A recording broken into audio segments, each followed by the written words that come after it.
पंचवटी येथील नेहा पवार हिनं सातपानी चिठ्ठी लिहून आत्महत्या केली. आत्महत्येच्या अनेक कारणांपैकी अंधश्रद्धा हे कारण देखील समोर आलंय.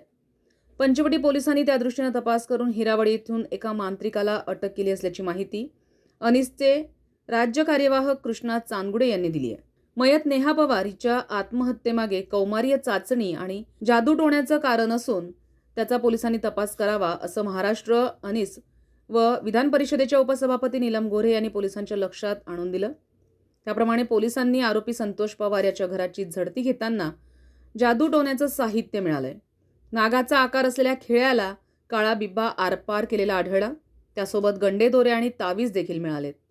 हे साहित्य कुठून आणलं अशी पोलिसांनी आरोपीकडे चौकशी केली असता त्यांनी भोंदूबाबाचं नाव सांगितलंय. मयत नेहा पवार ही माहेरून राखेसारखी भस्माची पुडी आणत होती. त्यामुळे घरात अडचणी येत होत्या. त्याचा प्रभाव कमी करण्यासाठी आणि नेहाला भीती घालण्यासाठी जादूटोणा केल्याचं आरोपी संतोष पवार आणि जिजाबाई पवार यांनी सांगितलंय. त्यानुसार पोलीस निरीक्षक सुनील पवार यांनी नाशिकच्या हिरावडी इथून सुनील बबन मुंजे वय वर्ष 42 या मांत्रिकाला सोमवारी रात्री अटक केली आहे. त्याच्या राहत्या घरी मंदिर आणि दरबार करून लोकांच्या समस्यांवर दैवी व अघोरी इलाज करण्याचं काम तो करत होता. त्यानं गुन्ह्यांची कबुली दिली आहे. पोलिसांनी त्याला सह आरोपी बनवलं असून जादूटोणा विरोधी कायद्याचे कलम लावलेत. न्यायालयात त्याला हजर केलं असता न्यायालयानं त्याला 1 दिवसाची पोलीस कोठडी दिली आहे. अधिक तपास पोलीस निरीक्षक सुनील पवार करत आहेत. या भोंदूबाबांना आणखी कुणाला फसवलं त्याची चौकशी पोलिसांनी करावी.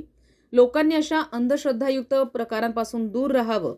कुणाची फसवणूक झाली असल्यास अनिस व पोलिसांशी संपर्क साधावा.